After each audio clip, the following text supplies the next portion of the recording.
Estamos en el capítulo de neurología. Mi nombre es Jesús de la Jara, con la especialidad de medicina interna en el Hospital Rovagliati, y en esta oportunidad vamos a hablar de las enfermedades de la placa motora, ¿no? Principalmente de lo que es la miastenia gravis.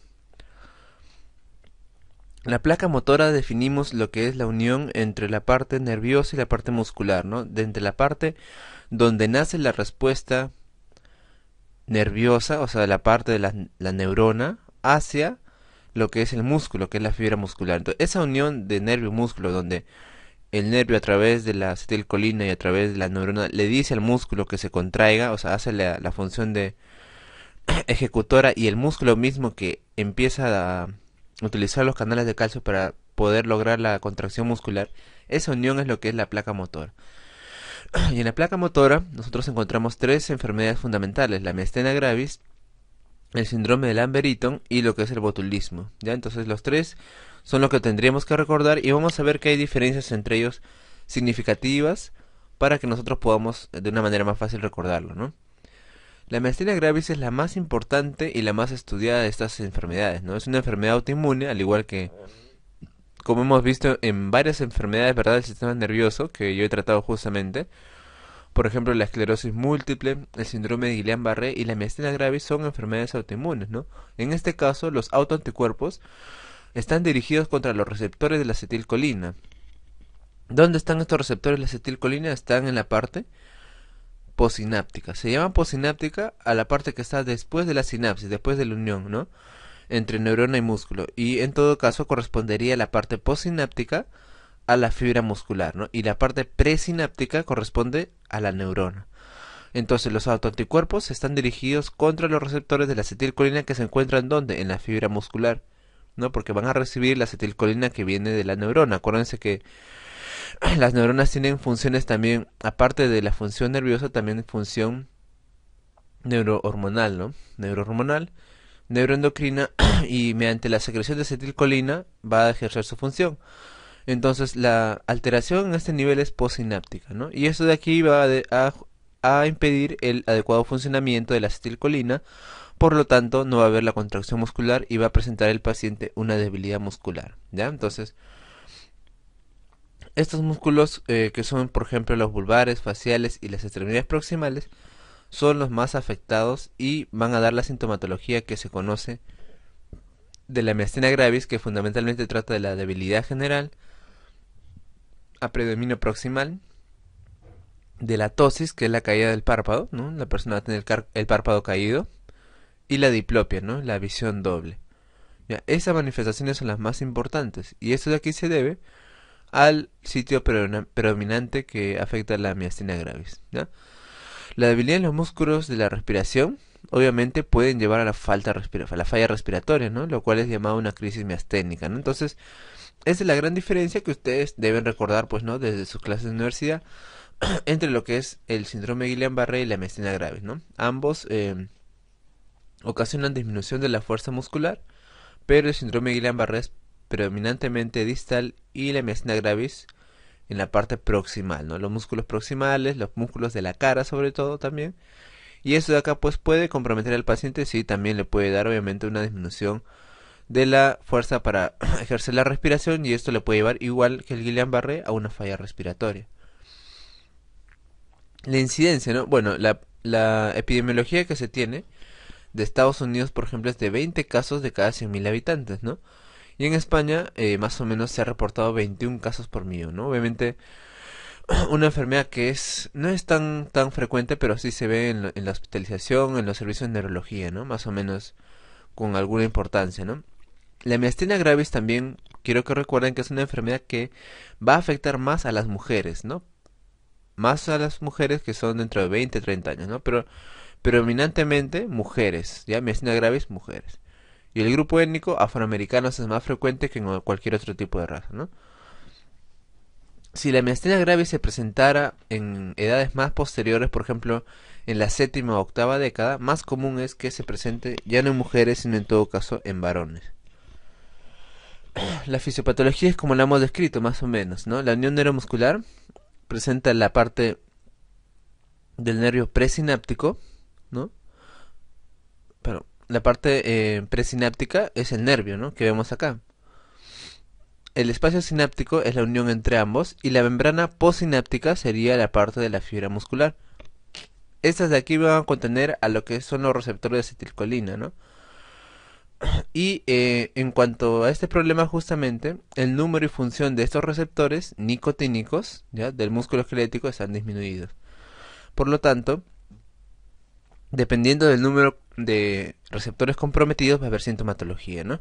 Más o menos se dice que aproximadamente, teóricamente, el 30% por debajo debería estar afectado para que los receptores tengan adecuadamente una respuesta clínica, ¿no?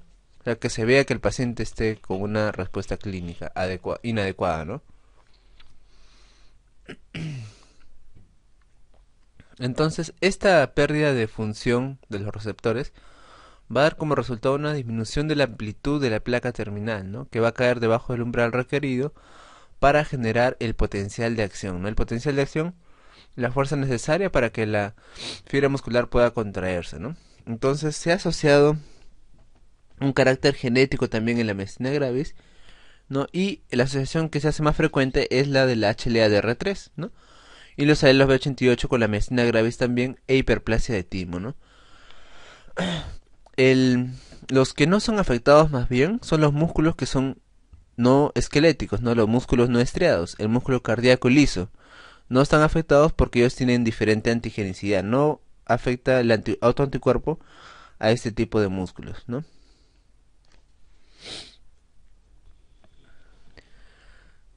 La presencia de autoanticuerpos contra la acetilcolina está en un gran porcentaje en los pacientes con miastenia, ¿no? Más o menos entre el 80 y 90% de pacientes puede presentar ese tipo de autoanticuerpos, ¿no? Más bien en algún porcentaje estos de aquí no tienen estos anticuerpos contra acetilcolina, ¿no? Y en ese caso, ese 10% o 15% que no lo tiene, estos pacientes pueden tener otro tipo de autoanticuerpos, ¿no?, que son nuevos relativamente y que son los anticuerpos anti-MuSK, ¿no?, los anti-MuSK, ¿no? Serían los pacientes seronegativos a los autoanticuerpos AChR. Además de la patogenia que hemos hablado, también se ha visto que los pacientes con miastenia tienen un gran porcentaje de relación con patología con el timo, ¿no? El timo es un órgano que sabemos nosotros que debe evolucionar en la edad adulta, que está presente en niños, pero en algunos pacientes, en esos pacientes con miastenia, se dice que hasta el 80%, no 75%, los pacientes tienen una hiperfunción del timo, no hiperplasia, y hasta un 10 a 15% tienen un timoma, ¿no? Por lo tanto, la extirpación del timo es una medida en pacientes con miastenia gravis, ¿no? Porque pueden a través del timo desarrollar estos justamente autoanticuerpos, ¿no?, que se sospecha que es el sitio de producción, que van a generar los problemas que hemos hablado, ¿no? Y como para demostrar que la miastenia gravis es una enfermedad autoinmune importante, ¿no?, justamente sucede lo que sucede con todas las demás enfermedades autoinmunes, ¿no? Ese fenómeno que les he hablado tantas veces, de que se asocia a otras enfermedades autoinmunes. En este caso, la miastenia se puede relacionar a la tiroiditis de Hashimoto, a la enfermedad de Graves, artritis reumatoide e incluso al lupus eritematoso sistémico, ¿no?, lo que nos demuestra más que esta enfermedad es autoinmune. Una característica importante de la miastenia gravis es la característica de debilidad y fatigabilidad. ¿Qué quiere decir fatigabilidad? Que la debilidad muscular va a aparecer más cuando hay más actividad. Si el paciente hace más actividad física, se va a demostrar más debilidad. Mientras más ejercicio hace el paciente, más debilidad muscular tiene. Eso es lo que se llama fatigabilidad. La fibra muscular se fatiga. Este fenómeno de fatigabilidad no se da en todos los síndromes miasténicos o en todas las enfermedades de unión neuromuscular que vamos a revisar, por eso es algo importante. Esta fatigabilidad afecta también a los músculos craneales, ¿no?, sobre todo a lo que es la diplopia. Va a ocasionar la diplopia, que es la visión doble, ¿no?, la ptosis, la caída del párpado, el paciente va a tener el párpado, el ojo cerrado, por decirlo así, una voz pastosa y dificultad para deglutir también. Recordemos que afecta la parte proximal, entonces el paciente va a tener, aparte de lo que hemos visto, disfagia, ¿no? Come y le duele, ¿no?, un dolor a la deglución, le va a tener una molestia, una dificultad para deglutir los alimentos, ¿no? Y esa disfagia puede empezar siendo a sólidos, alimentos sólidos, por ejemplo como carne, no papa, y posteriormente esta dificultad para deglutir puede ser hasta con líquidos también, ¿no? El paciente no va a poder, entonces, eso de ahí nos va a demostrar que el paciente puede estar teniendo una enfermedad miastenia gravis. Lo que sí también es importante es recordar que la miastenia gravis no va a tener los reflejos abolidos, están presentes, no pueden estar normales los reflejos, pero a diferencia de otras patologías como el Guillain-Barré u otras que vamos a ver, los reflejos osteotendinosos están conservados, ¿no? La sensibilidad también va a estar conservada en su mayor parte, ¿no? Esa es la gran diferencia de la miastenia gravis con otro tipo de enfermedades, ¿no? Asimismo, la miastenia no va a tener alteración a nivel, por ejemplo, autonómico, ¿no? Como por ejemplo lo tiene el síndrome de Lambert-Eaton. Ni también, a diferencia de este de aquí, no va a tener alteración en lo que es el tamaño de las pupilas, van a estar normal. Entonces, si nos damos cuenta, la miastenia gravis es algo muy, por decirlo así, noble, no muy localizado, ¿no? Mayormente es debilidad muscular que no afectan a otro tipo de sistemas nerviosos, ¿no? No hay disautonomía, no hay alteración pupilar. Hay una debilidad ocular en la mitad de pacientes, ¿no? La mayoría sí tiene debilidad ocular. Como manifestación inicial, el 25% realiza diplopia, ¿no? Empieza con una visión doble. El paciente se queja que tiene visión doble, obviamente es por la tosis, y el 25% tiene una tosis marcadísima, ¿no? Y la progresión puede llevar hasta la debilidad generalizada, ¿no? Obviamente. Hablamos de que los síntomas pueden ser de presentación vulvar, como disartria, que el paciente no va a poder articular bien las palabras, o disfagia que hemos hablado, ¿no? La dificultad para deglutir y el dolor al pasar los alimentos. En 10% de los casos, debilidad en las piernas también, como trastorno en la marcha, obviamente en otro 10%, y debilidad generalizada en 10%, ¿no? Principalmente el problema es proximal, ¿no? Y vamos a ver que el paciente no va a poder realizar algunas actividades, como es, por ejemplo, levantar los brazos, ¿no? Tratar, por ejemplo, de peinarse o de subir las escaleras con levantando las piernas, ¿no? Porque fundamentalmente se van a comprometer primero la musculatura proximal, ¿no? Y para, por ejemplo, para peinarse, para levantar todo el brazo, no solamente la mano, sino todo el brazo, es necesario la musculatura proximal, ¿no? De la parte de los hombros. Igualmente para lo que es subir las escaleras, ¿no? Fundamentalmente la cadera, ¿no? Entonces, de esa manera evaluamos que el paciente tiene más debilidad proximal y no tanto a nivel distal, ¿no? Donde vamos a ver que si hay fuerza en las manos, para cerrar la palma, para empujar con el pie tal vez, ¿no? Entonces, eso de ahí le hace gran diferencia en el antagonismo con el síndrome de Guillain-Barré, ¿no? Más bien es muy escaso, muy rarísimo que el paciente debute con insuficiencia respiratoria como síntoma de presentación. Solamente 1%, ¿no? A diferencia de Guillain-Barré, que hemos visto que la progresión es mucho más rápida, ¿no? Algunos medicamentos pueden afectar esta transmisión neuromuscular y pueden empeorar incluso la patología en el síndrome de miastenia gravis. Y entre ellos podemos encontrar los bloqueadores neuromusculares que se utilizan cuando el paciente va a ir a sala de operaciones, algunos antibióticos como los aminoglucósidos, la quinina, un antimalárico, la quinidina, la toxina botulínica, el ciprofloxacino y otros fármacos como las estatinas, ¿no? Hablamos de crisis miasténica cuando se presenta como el grado más severo de la miastenia, ¿no? En la cual una debilidad extrema, ¿no? de los músculos respiratorios va a ocasionar la falla respiratoria, ¿no? Requiriendo el soporte ventilatorio. Entonces aquí mismo tendremos que hablar de esa crisis como una consecuencia. Obviamente es fatal si no se trata ni el paciente recibe un soporte ventilatorio, ¿no? de la miastenia gravis. Igualmente, como en el caso de Guillain-Barré, se debe dar el soporte adecuado con la intubación endotraqueal y la colocación del paciente a una ventilación mecánica, ¿no? Para ayudarle a la respiración mientras se da el tratamiento que vamos a ver a continuación, ¿no? Otras enfermedades también que se pueden presentar con síntomas similares es el botulismo, el diagnóstico diferencial, el hipotiroidismo también y lesiones de masa intracraneal, ¿no? Algún tipo de tumoración. La miastenia gravis generalizada, el cuadro, ¿no?, común que conocemos, es un inicio temprano en pacientes jóvenes, generalmente menos de 40 años. Se da más en mujeres, como hemos mencionado, ¿no? Y se relaciona con anticuerpos contra acetilcolina y hiperplasia del timo, ¿no? Pueden coexistir otras enfermedades autoinmunes, como hemos hablado, la más importante de las tiroideas, ¿no? Si el inicio es tardío, en cambio, como he mencionado, más de 40, 50 años, en los más frecuentes ya no es la mujer, sino es el hombre, ¿no? Casi siempre hay una histología tímica normal o atrofia de la glándula, a diferencia de los casos en pacientes más jóvenes. Y puede manifestarse con una debilidad ocular o generalizada, pero frecuentemente es más severo, ¿no? Y es mucho menos frecuente en remisiones espontáneas, que a veces se puede dar en la miastenia gravis en personas jóvenes, que es la más común, ¿no?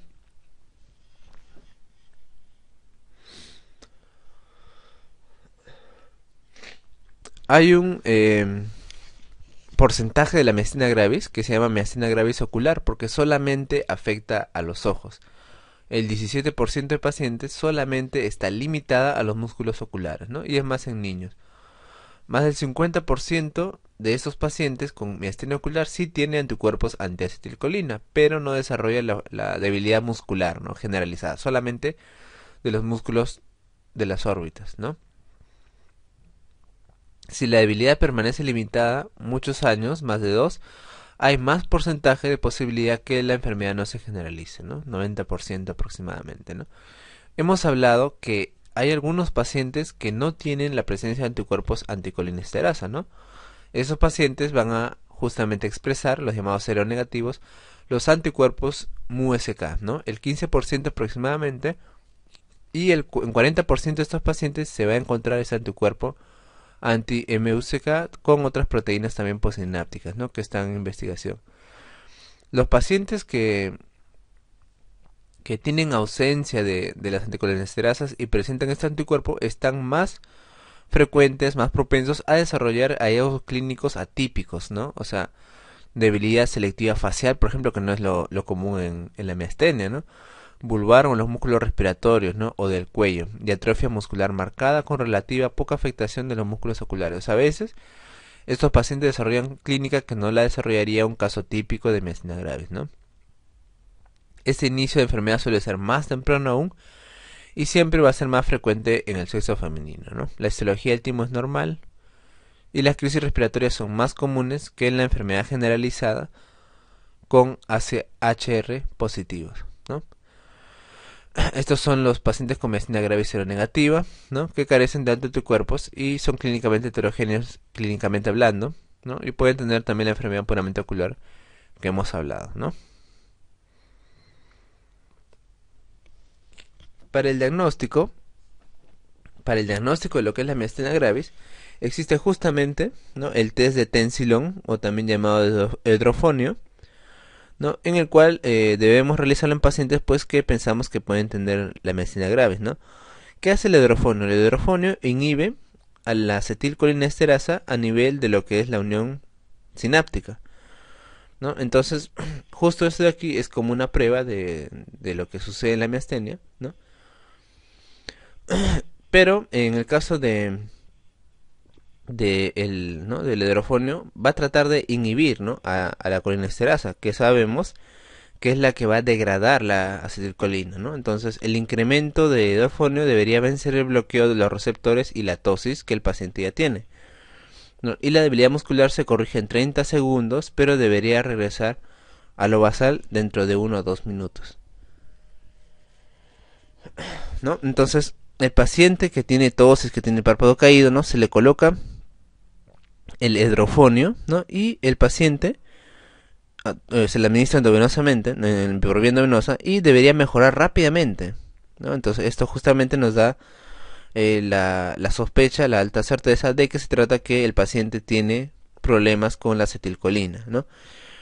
Si el paciente tiene efectos secundarios por el hidrofonio, como pueden ser, por ejemplo, síntomas autonómicos, colinérgicos, ¿no?, por ejemplo, salivación, cialorrea, diarrea, náuseas o fasciculaciones, se le puede dar al paciente atropina, ¿no?, que es un anticolinérgico y que va a hacer lo contrario para evitar que el paciente se ponga mal, ¿no?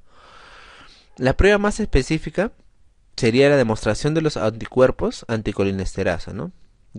los anticuerpos antirreceptor, perdón, de acetilcolina, ¿no?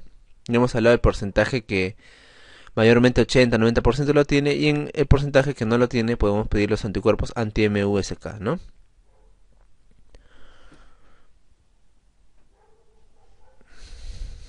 Para el tratamiento tenemos esta mnemotecnia, que es la PITA, ¿no? PITA, en el cual recordamos los tratamientos PITA de plasmaféresis y inmunodepresión, que vamos a considerar aquí sí a los corticoides y a la cetoprina, que es otro inmunosupresor, la timectomía y los anticolinesterásicos, ¿no? Como la piridostigmina.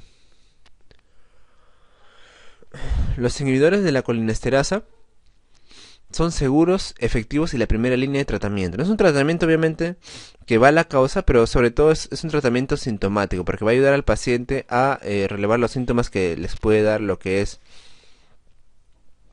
justamente la deficiencia de acetilcolina, ¿no? La inhibición de la acetilcolinesterasa no reduce la hidrólisis, o sea, la degradación de la acetilcolina, y esto va a incrementar la acetilcolina en la membrana postsináptica, ¿no? Entonces de esta manera pues nos vamos a mejorar al paciente, ¿no? Porque va a tener más cantidad de acetilcolina para poder realizar pues, ¿no?, la transmisión de impulso nervioso y la contracción muscular. Una complicación potencial es la debilidad musculoesquelética, debilidad colinérgica, debido al bloqueo de la despolarización neuromuscular. Justamente por eso es que este tipo de fármacos puede tener a veces, ¿no?, un efecto contrario, ¿no? Va a ocasionar una debilidad musculoesquelética, pero debido al bloqueo de la despolarización neuromuscular. Entonces, para ese tratamiento vamos a utilizar lo que es la piridostigmina, nombre comercial el mestinón, y es el inhibidor de la colinesterasa que más se ha utilizado por menos efectos secundarios muscarínicos, ¿no? El inicio de efecto es de 15 a 30 minutos en una dosis por vía oral, con efecto pico a la hora o a las 2 horas aproximadamente, ¿no? Se va a disminuir gradualmente a las 3 a 4 horas posteriores a las dosis, ¿no?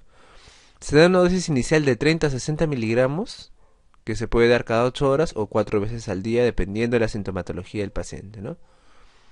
Los beneficios óptimos ocurren con una dosis de 60 cada 4 horas, y no podemos exceder dosis de 450 miligramos diarios, porque puede inducir una debilidad colinérgica,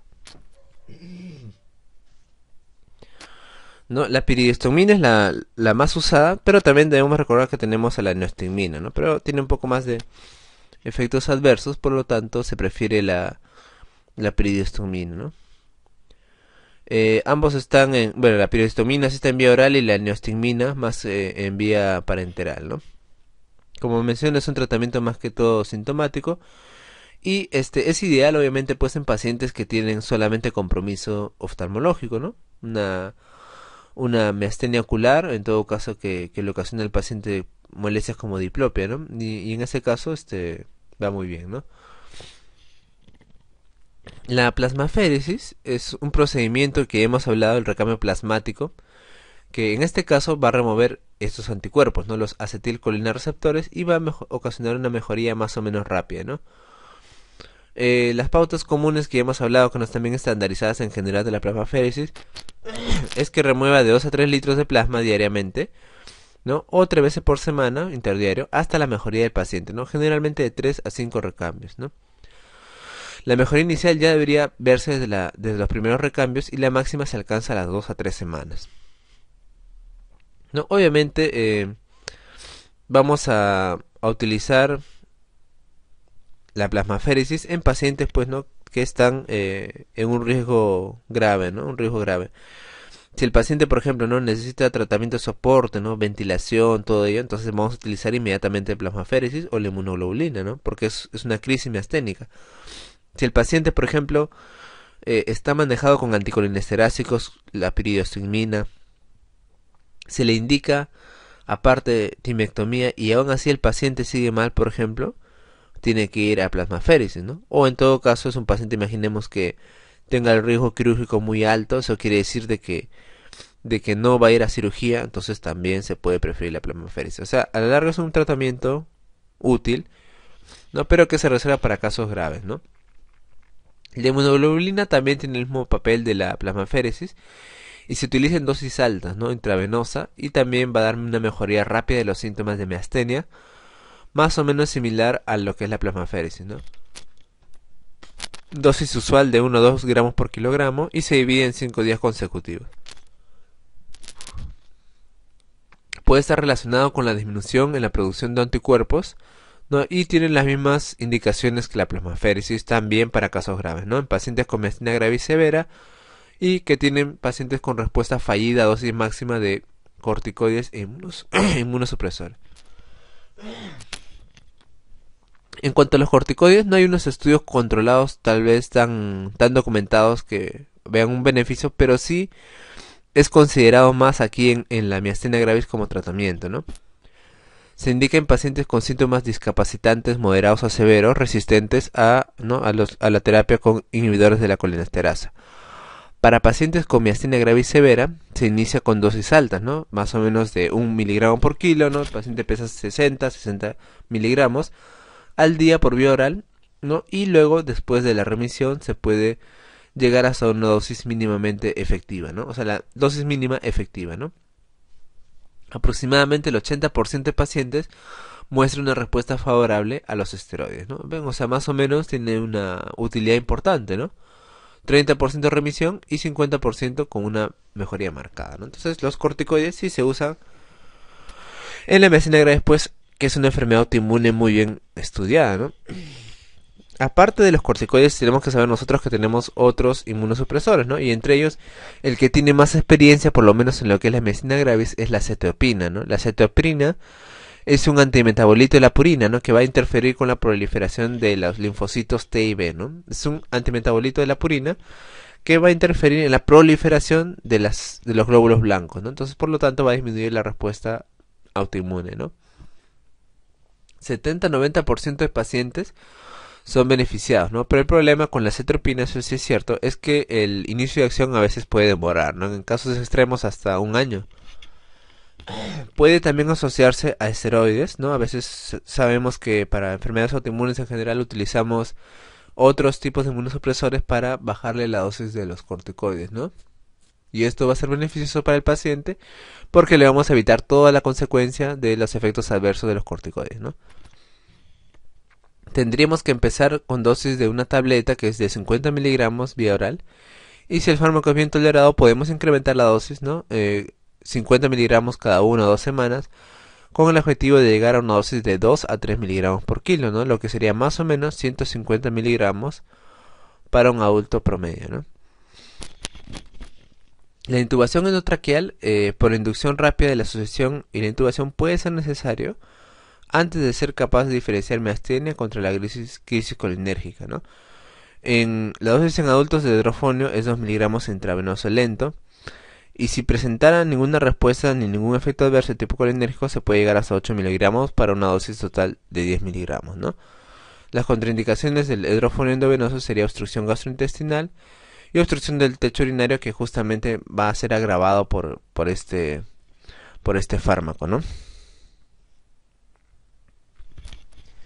Hemos hablado entonces de la miastenia gravis. Entonces, haciendo un resumen del tratamiento, no tendremos que mencionar: si el paciente tiene una forma ocular exclusiva, tendremos que darle piridostigmina, ¿no? Piridostigmina, que es un anticolinesterásico, y esto generalmente va a ser suficiente, ¿no?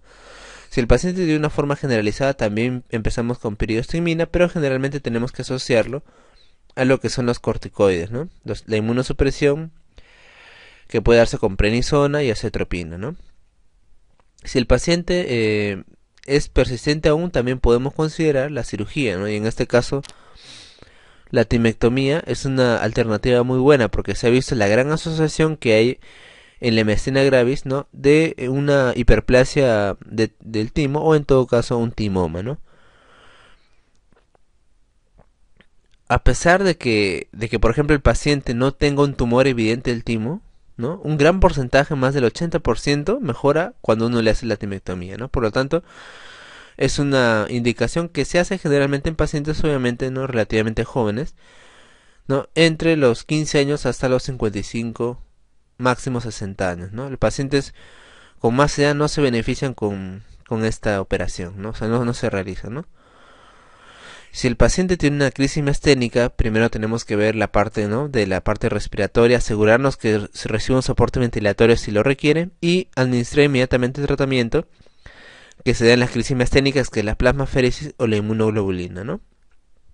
Si el paciente no mejora con esto, obviamente vamos a aumentar los corticoides y la inmunosupresión, ¿no? Ese más o menos es el manejo diagnóstico, ¿no?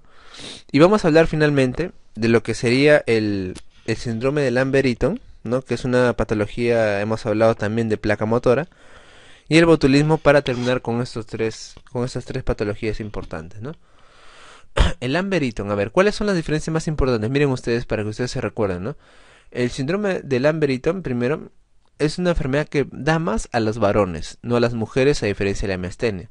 De 5 a 2 más o menos la proporción, ¿no? En 40% está ligado a un síndrome paraneoplásico. ¿No hemos hablado alguna vez que el síndrome paraneoplásico es una alteración en algún nivel del organismo ocasionado por la presencia de una neoplasia, pero no ocasionado por directamente, ¿no?, sino de manera indirecta? En este caso, en el Lambert-Eaton, van a formarse unos anticuerpos contra los canales de calcio, ¿no? Y estos canales de calcio, ¿dónde se encuentran? Se encuentran en la membrana presináptica, ¿no? Recordemos, ¿se acuerdan que en la miastenia el problema eran los receptores de acetilcolina, ¿no?, que estaban en el músculo? Ya, ahora en el síndrome de Lambert-Eaton el problema no es en el músculo, sino es en la neurona, es más arriba, en la parte presináptica. Y lo que va a suceder es que los canales de calcio van a ser atacados por estos autoanticuerpos y no van a liberar adecuadamente la acetilcolina, ¿no? Entonces, es un síndrome paraneoplásico que se relaciona frecuentemente con la neoplasia, el cáncer microcítico, ¿no?, de células pequeñas pulmonar, ¿ya? El NM microcítico pulmonar. Otra característica es que presenta el síndrome de Lambert-Eaton es una debilidad muscular proximal, ¿no? Una debilidad muscular proximal, más en miembros inferiores, obviamente, como en el caso de la miastenia gravis, pero puede presentar alteraciones a otros niveles. Por ejemplo, puede haber una alteración en el tamaño y la respuesta de las pupilas, puede haber una alteración a nivel del sistema nervioso autonómico, los síntomas que hemos hablado, hipotensión ortostática, ¿no?, alteraciones gastrointestinales, y también puede haber un grado de hiporreflexia o arreflexia, ¿no?, cosa que no se ve en la miastenia gravis, otra diferencia importantísima, ¿no? Otra diferencia importante es que este síndrome de Lambert-Eaton puede mejorar con la actividad. ¿Se acuerdan que en la miastenia gravis había una fatigabilidad, ¿no? O sea, mientras más el paciente hacía actividad o ejercicio, peor la sintomatología, en este caso al revés. Puede mejorar con la actividad. Mientras más moviliza el músculo, mientras más actividad hace, mejora la sintomatología, tiene más fuerza muscular. Mencioné que los reflejos están disminuidos y puede presentar sintomatología autonómica, ¿no? Otra diferencia importante es que el síndrome de Lambert-Eaton frecuentemente no afecta a los músculos craneales, ¿no?, los que se encuentran, los pares craneales. Los músculos craneales, perdón, alrededor del cráneo y la cabeza, ¿no? A ver, entonces, y finalmente pues tendremos que dar unas palabritas en cuanto al botulismo, ¿no? En el caso del botulismo, ¿no?, que se adquiere mediante la ingesta de alimentos contaminados, ¿no?, lo que va a ocasionar el problema no es tanto el agente, sino más bien la toxina botulínica, ¿no?, que va a bloquear lo que es la liberación de acetilcolina mediada por el calcio. No, el bloqueo de la liberación de acetilcolina por la toxina botulínica, ¿no?, del Clostridium botulínico. No hay un predominio ni de mujer ni de varones, y la edad también no es algo tan predominante, pero si tendríamos que hablar de la más frecuente, nos referiríamos que el botulismo da más a lactantes que a adultos, ¿no? Y esta forma es la más frecuente de aparición, ¿no? La clínica frecuente del botulismo, ¿no?, es una debilidad vulvar y también de tipo descendente y simétrica, ¿no?, de tipo descendente y simétrica, que compromete a los músculos proximales, ¿no? Puede también dar aparición de una oftalmoplegia externa y la ptosis pues tan común de los pacientes, ¿no? Aquí también, a diferencia de la miastenia gravis, puede haber alteración pupilar, ¿no?, con pupilas reactivas, dilatadas, midriasis, etcétera, ¿no?, y que tienen otras alteraciones. Y asimismo también va a ocasionar disminución de los reflejos osteotendinosos, ¿no? Los reflejos miotáticos. Este en cambio no mejora con el ejercicio, ¿no? Y el tratamiento en este caso es la antitoxinequina, como conocemos, ¿no? Que no sirve tanto en la forma infantil, pero tiene que ser considerada en adultos, y además obviamente el soporte ventilatorio que todos tienen, ¿no? Entonces el botulismo también es otro tipo de enfermedad de la placa motora que en alguna manera se puede parecer a la miastenia gravis, ¿no? El tratamiento hemos dicho, y en el caso del síndrome de Lamberito no hemos hablado del tratamiento, pero como es una manifestación simplemente producto de la enfermedad de base, el tratamiento pues sería el tratamiento del tumor que está ocasionando, ¿no? Ya hemos hablado que no más frecuente es de pulmón, por lo cual el paciente debería ir a un estudio de ese tipo, ¿no? En estos procesos que hemos hablado también deberíamos hablar de lo que es el examen neurofisiológico, ¿no? En el caso de la miastenia gravis es muy frecuente encontrar los potenciales normales, pero con aumento del jitter, ¿no? Que es el aumento de jitter en la fibra única, ¿no? El jitter es lo que más o menos nos traduce, ¿no? Una variabilidad del intervalo interpotencial, ¿no? O sea, la variabilidad en las latencias que hay entre una fibra muscular y otra, ¿no? Que pertenecen a la misma unidad motora, ¿no? Esto de aquí va a estar incrementado, ¿no? En el caso, en cambio, de los demás del síndrome de Lamberito en el botulismo, va a haber una disminución de la actividad, ¿no? Del primer potencial, del tamaño, ¿no? Y obviamente, pues, este estudio neurofisiológico, ¿no? Va a ser importante para diferenciarlo de otras patologías, ¿no? La velocidad de conducción también tenemos que referirnos es normal, ¿no? Y también otra característica, como hemos mencionado, de la fatigabilidad, ¿verdad? De la miastenia gravis, con una estimulación nerviosa repetitiva, pero a bajas frecuencias, ¿no? Va a producir un decremento, una disminución de la amplitud de los potenciales de acción, ¿no? Eso es lo que justamente estamos hablando de la fatigabilidad, y se denomina en esos términos una respuesta decremental, ¿no? Entonces, esas son las características más importantes de lo que es la neurofisiología en las enfermedades de placa motora, ¿no? Bueno, y finalmente, ya que hemos revisado ampliamente esta patología, vamos a ver algunas preguntas, ¿no? Dice, por ejemplo, los fármacos anticolinérgicos se utilizan para el tratamiento de la miastenia gravis, ¿no? Sin embargo, su sobredosis puede producir efectos muscarínicos, ¿no? ¿Cuál se puede usar como antídoto, ¿no? La respuesta, bueno, la piristomina y la neostigmina son medicamentos anticolinérgicos, ¿no? En este caso, entonces, la alternativa sería la clave atropina, ¿verdad? Sin embargo, su efecto muscarínico sería un fármaco anticolinérgico, ¿no? Lo cual sería la atropina.